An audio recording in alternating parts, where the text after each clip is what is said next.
सध्या संपूर्ण देशभरामध्ये अनेक वेगवेगळ्या घडामोडी सुरू असल्याच्या पाहायला मिळत आहे। त्याचे परिणाम जे आहेत ते खेड्यापाडे देखील झाल्याचे पाहायला मिळतात। अनेक भागांमध्ये जे आहेत ते आता आधुनिक साधने जे आहेत ते समोर आलेले आहेत। मात्र ग्रामीण भागामध्ये पारावरच्या ह्या गोष्टी ज्या आहेत त्या अद्यापही सुरू असल्याच्या पाहायला मिळत आहे। मी सध्या छत्रपती संभाजीनगरच्या पैठण तालुक्यामध्ये आहेत। या ठिकाणी श्री संत ज्ञानेश्वर महाराज यांचं जे गाव आहे मूळ गाव आपेगाव या ठिकाणी आपण आहोत। या ठिकाणी जर बघितलं त्या ठिकाणी पारावरच्या गप्पा ज्या आहेत त्या सुरू आहेत। गावकरी मंडळी जे आहेत ते संपूर्ण एका पद्धतीने एकत्र आलेले आहेत आणि सातत्याने हे चर्चा ज्या आहेत त्या सुरू होत असतात। गाव खेड्यापासून दिल्ली ते देशापर्यंत आंतरदेशापर्यंत देखील गोष्टी ज्या आहेत ते या पारावरती होत असल्याचे आपल्याला पाहायला मिळतात। आखाती देशांमध्ये सुरू असलेलं युद्ध असेल, भोंदूबाबा प्रकरण असेल, त्याचबरोबर शेतकऱ्यांच्या व्यथा असतील, अतिवृष्टी असेल, या संपूर्ण गोष्टीची चर्चा जी आहे ती गावकरी अशा पद्धतीने एकत्रित येऊन चर्चा करत असतात। त्यातून काय सावरण्याचा प्रयत्न करता येईल हे देखील या चर्चेच्या माध्यमातून शेतकरी एकत्र येत असतात, गावकरी एकत्र असतात। आपापल्या समस्या असतील, गावातील समस्या असतील, या संपूर्ण चर्चा ज्या आहेत त्या या पारावरती बसून निपटल्या जातात, चर्चा केल्या जातात। एकमेकांचे प्रसंग जे आहेत ते देखील या ठिकाणी सांगितले जातात। माझ्यासोबत थेट या ठिकाणचे गावकरी आहेत। काय सांगाल, आज पारावरती बसेल आहेत, दुपारची वेळ आहे, काय नेमकी चर्चा सुरू आहे तुमची? नाही, आज आपण पाहत असन शेतकरी खऱ्या अर्थाने हवालदिल झालेला आहे।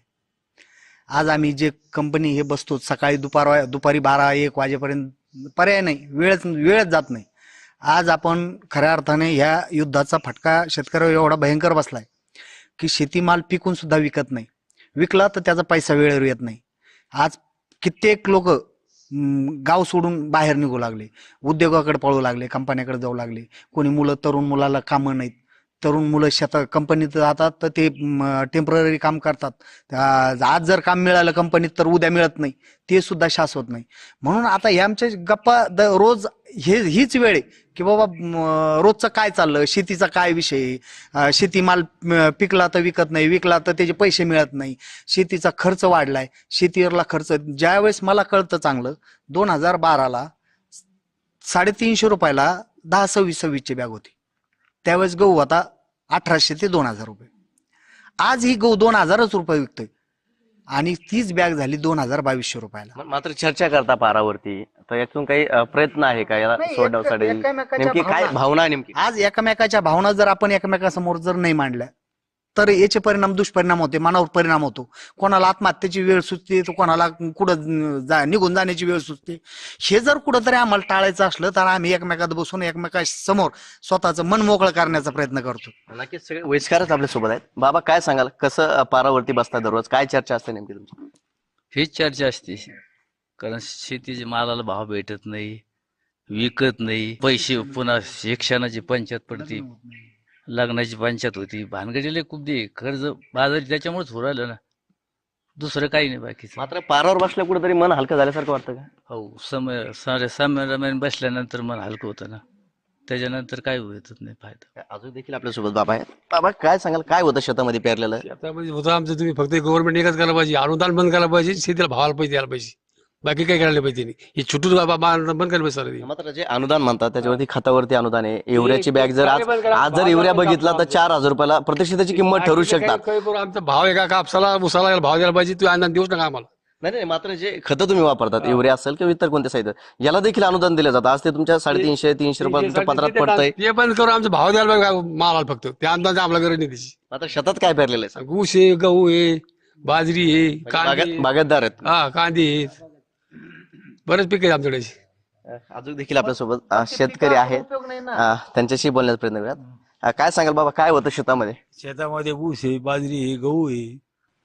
आता अतिवृष्टी झाली, आता गारपीट पण झाली, याचा कसा नेमकी परिणाम जे गहू पडला खूप, त्याच्यामुळे खूप नुकसान झाली गव्हाची, माती जास्त झाली त्याच्यात, पुन्हा त्याला भाव नाही राहिला, मग आणखी असं झालं ते आणखी। आणि आपल्याला जर घ्यायचं झालं तर बेभाव जातो, आणि आपल्याला इकायचं झालं तर ते कमी भाव जातो। असं नाही व्हायला पाहिजे ना।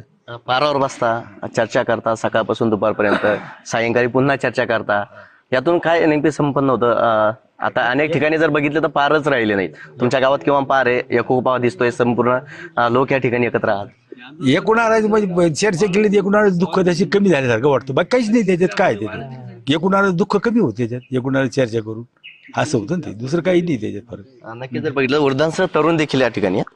नेमकी काय सांगाल, तुम्ही देखील चर्चेत सहभागी बसतात, नेमकी काय वाटतं यांच्यासोबत चर्चा केल्या, संपूर्ण वयस्कर आहेत, त्यांचं मार्गदर्शन मिळतंय, नेमकी कोणत्या गोष्टीवरती चर्चा होत असतात?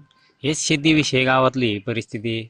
आता एकरी समजा गावाला 25-20 हजार रुपये खर्च येतो आणि आज एकरी 10 क्विंटल गहू होतो, त्याला 1800-1900 रुपये भाव. म्हणजे काय शेतकऱ्याचं एकदम हे झालं ना. गावाकडे आल्यानंतर मी तिकडं जॉबला आहे, तिकडं तशीच परिस्थिती झाली. त्या युद्धामुळे गॅस भेटत नाही, काही नाही, परत गावाकडे येऊन बसावं लागलं. मात्र शिक्षण घेऊनही काही पर्याय नाही, कारण गावाकडे ज्यावेळेस तुम्हाला यावं लागतं यावर. तिकडे तसं झालं ना, तिकडे युद्ध चालू झालं, तिकडे सिटीमध्ये गॅस भेटत नाही, काही नाही. इकडं आलं तर हे गावाकडे हे अशी परिस्थिती. काय काम करत होते, कुठे जॉबला होते? मी कंपनीमध्ये. मात्र अनेक पोरं जर बघितले तर गावाकडून शहराकडे जातात, नोकरी शोधण्याचा प्रयत्न करतात, शेतीला दोराचा प्रयत्न करतात. मात्र तुम्ही नोकरी सोडून पुन्हा गावाकडे आलात. नेमकी या दोन्ही गोष्टीत काय तुम्हाला असा बदल वाटला? आज पारावरती पण तुम्ही चर्चा करतात, काही तरुण तुमच्या गावातील असते, त्यांना काय नेमकी सांगाल तुम्ही? हेच की शेतीला भावच भेटत नाही ना. शेती करतात काय भावच भेटत नाही. आणि गावाकडून तिकडे गेल्यानंतर तिकडे तशी परिस्थिती. आता हे मध्ये सरकारने काय युद्ध चालू, तिकडे आपल्याला परिणाम होऊ राहिले. गॅस भेटत नाही, काही नाही. तिकडे परत पोरं इकडे गावाकडे यायला लागले, आणि गावाकडे येऊन बी काय करणार, हे असंच झालं. अजून देखील आपल्या सोबत बाबा, काय सांगाल, काय अनुभव आहे आतापर्यंतचा? तुमचं वय खूप आहे, नेमकी काय आतापर्यंत अनुभव तुम्ही पारावरचे सर्व जनतेला सांगाल, आमच्या प्रेक्षकांना तुम्ही सांगाल नेमकी? ही काय आता सरकारचा न आपलं जनतेचं काय म्हणजे ताळमेळ जमत नाही.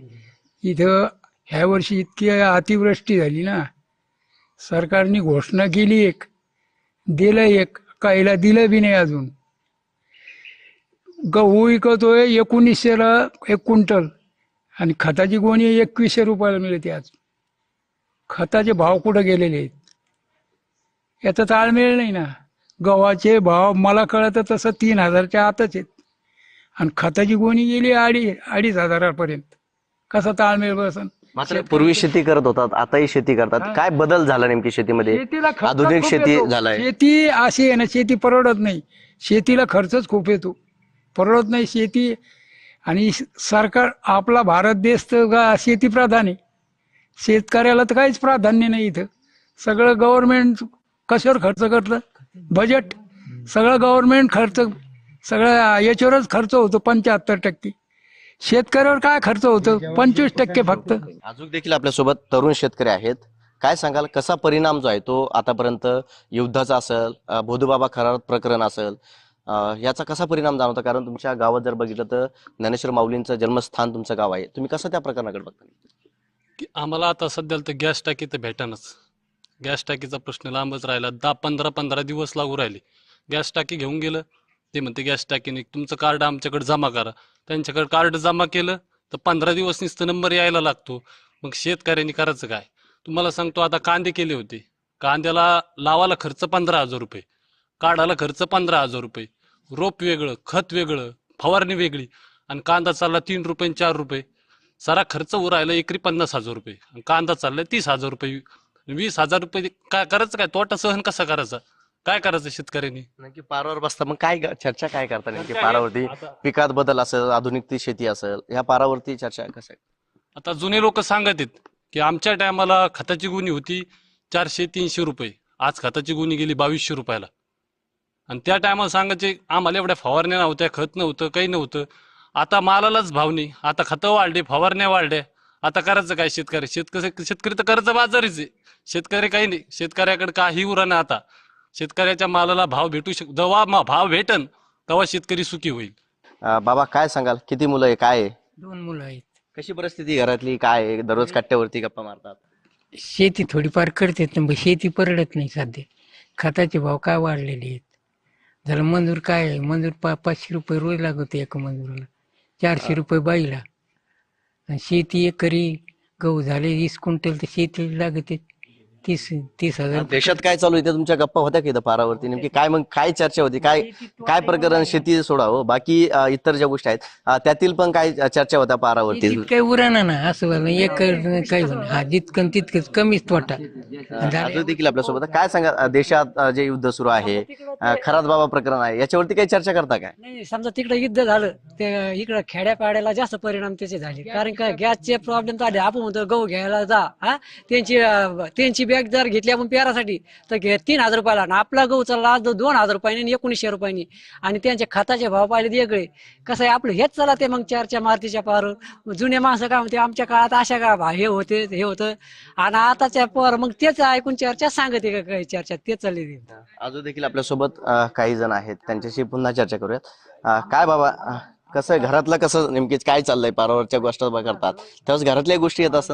हा, पण घरातल्या गोष्टी येते थोड्याफार, म्हणजे महागाई झाली, वाडा चालू राहतो सगळं. आज घरात बी तेच चालू राहतं ना, ते गॅसच्या भानगडी आणखीन हे वाढतच चाललंय सगळ्या. तुम्ही लहान असताना आणा पैसा असं राहायचं, आता नातवांना द्यायचं ठरलं तर किती रुपये द्यावं लागतात आणि कसं नेमकी काय?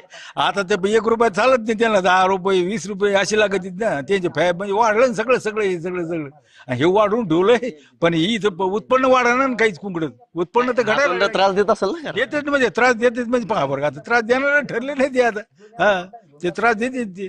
पहिले आम्ही रुपये एक आण्याने रुपयाने आम्ही थांबत होतो, आता हे तर 10-20 रुपये थांबत नाही. हे सगळे याला जास्त पैसे लागायचे आणखी. आता पारावर येतात त्यावेळेस थोडं बाहेर आले मग फक्त मित्रांसोबत बसतात, जुने मित्र तुमचे सहकारी, स्टार्टिंग पासून काम करणारे, कोणी नोकरीवाले असतील, रिटायर झाले असतील, आता त्यांच्यासोबत कशा चर्चा होता नेमकी भेट झाली? ते अशी चर्चा म्हणजे हीच होणार, देवण घेऊन. म्हणजे पहिलं काय होतं, आता काय ते आपल्याला विचार, तुमच्या काळात कसं होतं, आता पुन्हा ते आम्ही विचारतो. मात्र वाईट वाटतं का ह्या गोष्टीचं सगळं? आता ज्यावेळेस सुरुवातीचा काळ, आताचा काळ तुम्ही जेव्हा आठवता तेव्हा तुम्हाला असं काय भावना वाटतात? पहिला काळ जे होता ते खूप सुखी होता, खरा सुखी होता तो काळ आणि चांगला होता. आता जो काळ आहे हा दलदलीत काळ आहे, चांगला काळ नाही राहिला. कारण हे सगळं नुसते घोषणेबाजी, हे सगळं राडा असाच चाललेला कागदोपत्री. ह्यो त्याचे डिवोर्स, तो याला डिवोर्स, बाकी काहीच नाही याच्यात. राजकारणात तेच चालू आहे सध्या, काहीच नाही कोणाचं देणं नाही. राजकारण सुरुवात जर ठरली तर पारापासूनच राजकारणाची सुरुवात होती. चहाचे हॉटेल असेल, पार असेल, यापासूनच राजकारण, म्हणजे गावाचं राजकारण असेल, दिल्लीचं राजकारण असेल. ती चर्चा तुम्ही या पारावर कशी करता? दिल्लीपर्यंत असेल, युद्धाचा परिणाम असेल, याची कशी चर्चा करता? आता याच बसले म्हणजे कशामुळे माग झालं, तर युद्धापासून माग झालं, पण दुसरं काही कारण नसतं त्याला सांगायला काही. आता युद्धापासून किती माग होतंय आणि यांचे पूर्ण हात किती मारते हे वेगळंच राहिलं ना. त्याचे 1 रुपया युद्धापासून वाढला तर यांचा 1 रुपया वाढतो, बाकीचे आणखी त्याचा दुसरा खालता 1 रुपया. अहो, साधी टाकी दिली तर तो माणूस मग तुम्हाला 300 रुपये द्या म्हणजे मी तुमची टाकी आणून देतो. इथपर्यंत परेशान झालं हे सगळं. हे सगळं धंदा असा होऊन गेला ना सगळं. काय सांगा, सध्या जर बघितलं तर तरुण वर्ग जे आहेत ते मुलं शेतीकडे वळत नाही आणि कंपनीकडे कामाला असेल किंवा इकडे जाण्याचा प्रयत्न करतात. नेमकी त्याचं कारण काय असेल बरं? बरोबर आहे. आज तरुण मुलं शेतीकडे न वळण्याचं कारण त्यांनी बापदादाची परिस्थिती काय आहे, शेतीत राहिले, शेतीत राबले, शेतीतच मेले, अशी परिस्थिती बापदादाची झालेली आहे आणि त्यातून कुठलंच काही निघालं नाही. म्हणून आज तरुण शेतीकडे न वळता तो उद्योगधंद्याकडे वळू लागलाय किंवा मग कुठंतरी उद्योग कंपनीत जाऊ लागलाय, कुठं काहीतरी धंदे करू लागलाय. परंतु आज अशी परिस्थिती आहे, धंदेवाल्याला काही सापडाना, शेतीवाल्याला काही सापडाना, त्या महागाईत काही पुराणा, विकायला गेलं तर विकत नाही, घ्यायला गेलं तर मिळत नाही, अशी परिस्थिती या महाराष्ट्रात झालेली.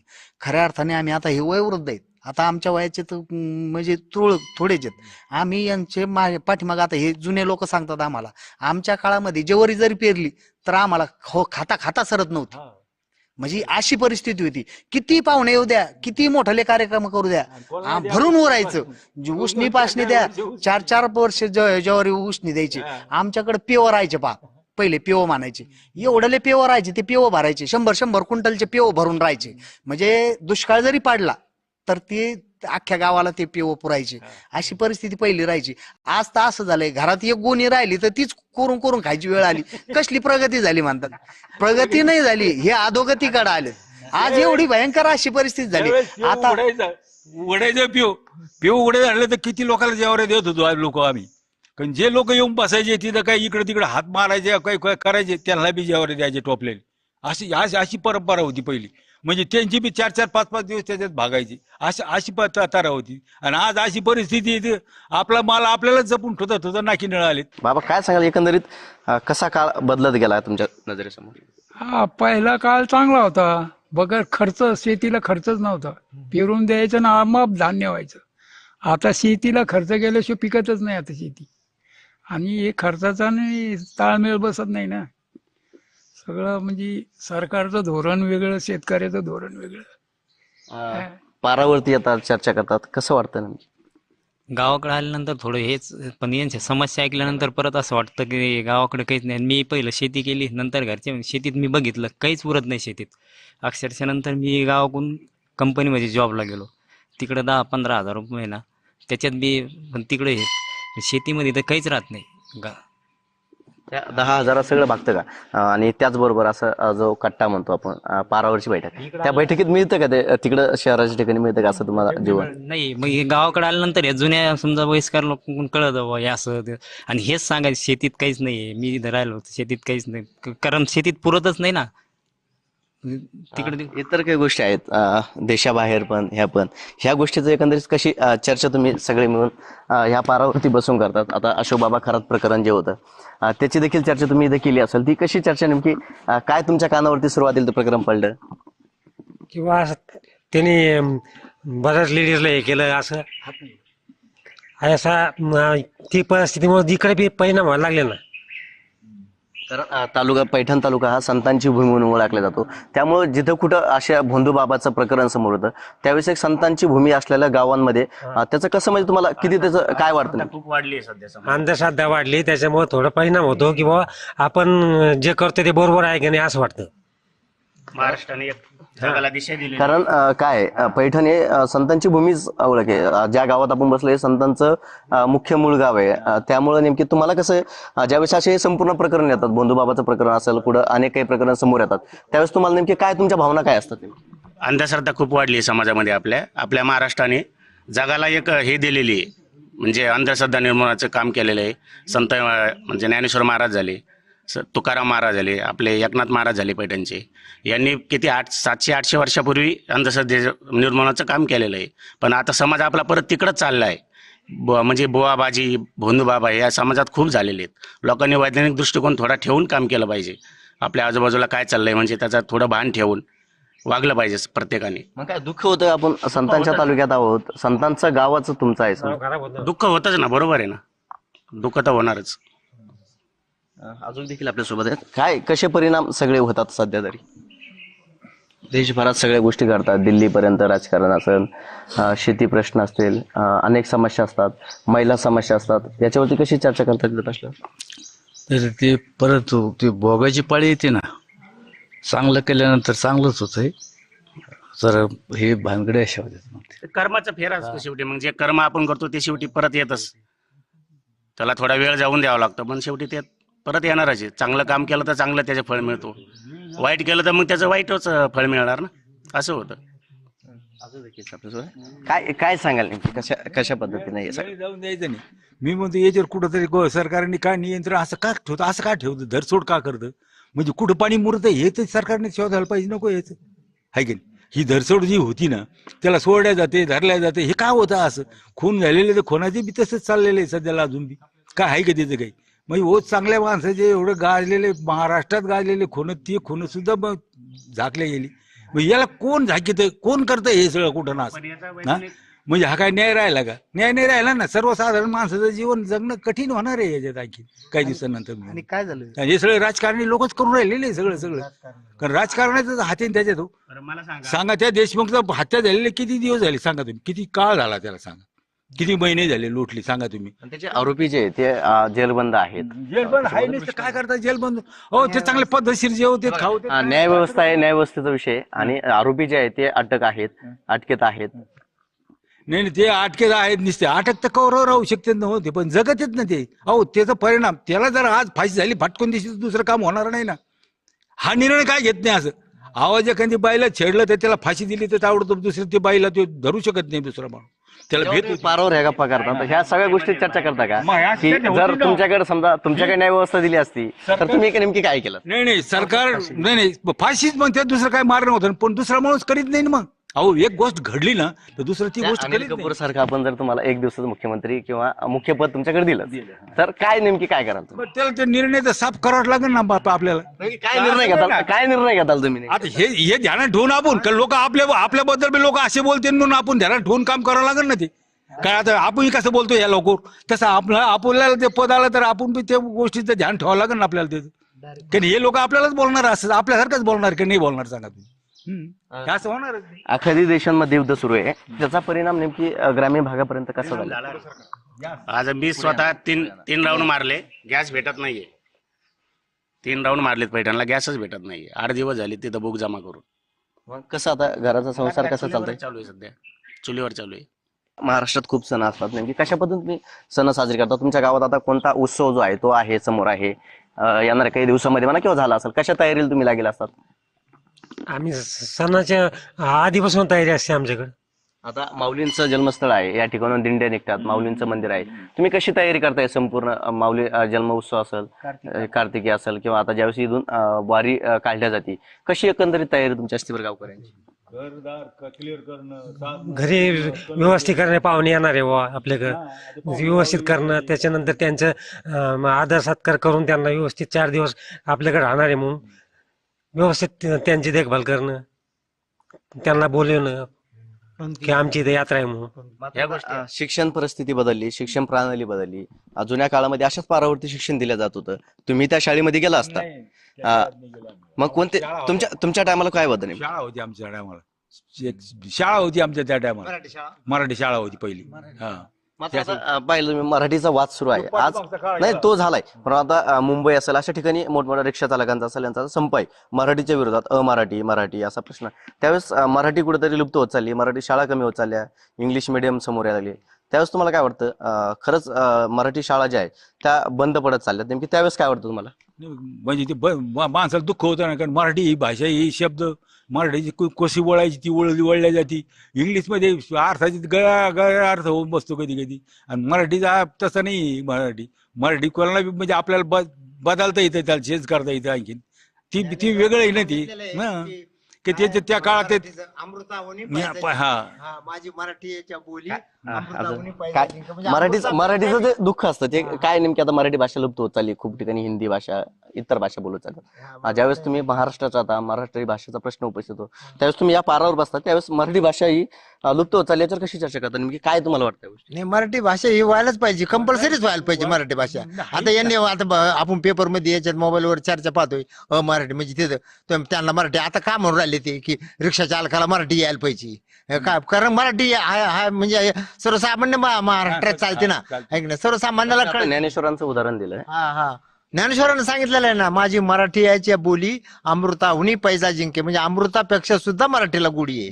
हा, मराठी भाषेला इतके गोडी, आणि मराठीतूनच त्यांनी संस्कृत मधून प्राकृत मध्ये दाखवले ना, ऐकण्या गोष्ट. त्यावेळेस ती संस्कृत होती, ज्ञानेश्वरांनी जे सामान्य जनतेला कळायसारखं ज्ञानेश्वरी काढली ना, ऐकण्या गोष्ट. हा, त्याच्यामुळे मराठीला या अमृतापेक्षा बी त्याला गोडी लावली त्यांनी जास्त, ऐक नाही. नक्की जर बघितलं तर हे संपूर्ण पार जो आहे तो आहे, आणि अशा पद्धतीने मंडळी जे आहेत ते या पारावरती बसत असतात, चर्चा करत असतात, एकमेकांच्या घरातील दुःख सांगत असतात आणि इतर चर्चा करत असतात. सध्या आखाती देशांमध्ये युद्ध सुरू आहे, ते युद्धाचं जर बघितलं तर अनेक कुटुंब जे आहेत ते गावाकडे देखील आलेले आहेत, त्यामुळे त्यांच्या घरातही युद्ध सुरू आहे. काय सांगाल नेमकी? लहान लेकरं घरात असतील, नातवंड वगैरे, कसं युद्ध सुरू असतं त्यांचं? ते काय आता घरातले घर चालत भांडण पोरायची, देशात तर युद्ध सुरू आहे, हो नातवांचं ते युद्ध तुम्ही बघता. यांचं बी सुरू होतं घरातली घरातली, ते टीव्हीवर पाहिजे होतं ना त्यांचं बी. मग काय इकडं काय कसं चर्चा करता इकडं आल्यावरती? नातवंडांनी समजा आता नातवंड मागे लागतात, युद्ध करतात घरात. वातावरण जे तयार होतं का, ते 8 मिनिट तयार होतं ना, ते त्याला सांगायची गरज नाही ना, 8 मिनिट पाहिजे ती सर. काय घरात युद्ध होतं? युद्ध होतं, चालूच असतं युद्ध, घराने घर चालूच असतं. तिकडे देखील आपल्यासोबत आहे, संपूर्ण वयस्कर मंडळी आपल्यासोबत आहे. काय कसं युद्ध होतं घरामध्ये सध्या लेकरांचं? लेकराचं म्हणजे बघा कसं भांडणं द्यायचे, घेण्या देण्यावर, कशावर पैसे यायचे, बाकी काय भांडणं होती. पण तुमच्या काळामध्ये जर बघितलं तर वडिलांनी किंवा वडीलधाऱ्या गावांनी व्यक्तीतल्या कोणीही आपल्याकडे बघितल्यानंतर तो व्यक्ती उठत नव्हता किंवा बसत ना, बसेल तसं राहायचं. मात्र आता तसं काही बदल आहेत का? नाही, आता म्हणजे कसं होतं, आता म्हणजे ते लाड लय मोठा बदल झाला. ते आता इतका लाड झाला, भलता लाड होऊन गेला त्याचा. आता त्याच्यात बदल झाला. ते पहिलं ते वेगळं होतं, आता नाही तसं राहिलं काही. मात्र अनेक गावांमध्ये मी आज सकाळपासून प्रयत्न करतो जाण्याचा, त्या गावांमध्ये जाऊन आलो, पारच भेटला नाही. तुमच्या गावात पार भेटला, नेमकी ह्या संपूर्ण चर्चा मी पाहिल्यात, पण परंतु संपूर्ण ठिकाणी ज्या चर्चा होत्या जुन्या, आता वाटतं का अशा ठिकाणी चर्चा होत असतील? मला काय म्हणायचं, पार हा शब्द काढून टाका तुम्ही, कुठेतरी गप्पा मारा, रोडवर गप्पा घ्या किंवा पार. हाच प्रश्न लोकांना पडला, पार नेमकी काय? मी अनेकांना फोन केला, पार राहिले नाही ना. पहिले फार होते, तिथं बसायची जागा होते, ती बसायची जागा होती ती पार. हा कुचरवटे, आता ते राहिले नाही ना कुचरवटे, कारण आता भलताच बदल करून टाकला नाही. कुचरवटे कुठे राहिले, पार राहिले नाही ते आता. मोबाईल मुळे कुचरवटे बंद झाले. नक्की जर पाहिलं तर ही संपूर्ण मंडळी जी आहे ती पैठणच्या आपेगाव या ठिकाणची आहे आणि सध्या मी या पारावरतीच यांच्यासोबत आता चर्चा देखील केलेली आहे. अनेक प्रश्नाला त्यांनी हात देखील घातलेला आहे. पारावरती ज्या गप्पा केल्या जात होत्या त्या गप्पा त्यांनी आपल्यासोबत जय महाराष्ट्र टीम सोबत देखील केलेल्या आहेत. नेमकी पारावरती काय गोष्टी होत्या हे देखील त्यांनी आपल्या प्रेक्षकांना जे आहेत ते थेट संपूर्ण प्रेक्षकांना दाखवले आहेत. कशा पद्धतीने या पारावर गप्पा केल्या जात होत्या आणि या पाराच्या गप्पेमध्ये कोणकोणते प्रश्न घेतले जात होते हे देखील प्रश्न आपण त्यांच्याकडून जाणून घेतलेले आहेत. त्यामुळे आता पारावरच्या गोष्टी ज्या आहेत, गप्पा ज्या आहेत, त्या कुठेतरी आता आधुनिक काळामध्ये लुप्त होत असल्याचं आपल्याला पाहायला देखील मिळत होत्या. अनेक भागांमध्ये पार देखील नाही. पारच हाच प्रश्न अनेकांना उपस्थित झालाय की पार नेमके काय होता, हा देखील प्रश्न जो आहे तो उपस्थित झाला. मात्र पार म्हणजे काय हे आपण आज त्या पद्धतीने संपूर्ण जय महाराष्ट्राच्या प्रेक्षकांना दाखवलेलं आहे. हे संपूर्ण मंडळी जे आहेत ते वृद्ध मंडळी माझ्यासोबत होते. एकत्र गप्पा मारणे, चर्चा करणे, गावातील समस्या एकत्र शेअर करणे, कुटुंबातील समस्या एकत्र सांगणे आणि त्यावरती निवाकरण करणे, हे संपूर्ण चर्चा ज्या आहेत त्या या पारावरती केल्या जात असल्याचे आपल्याला पाहायला मिळत आहेत.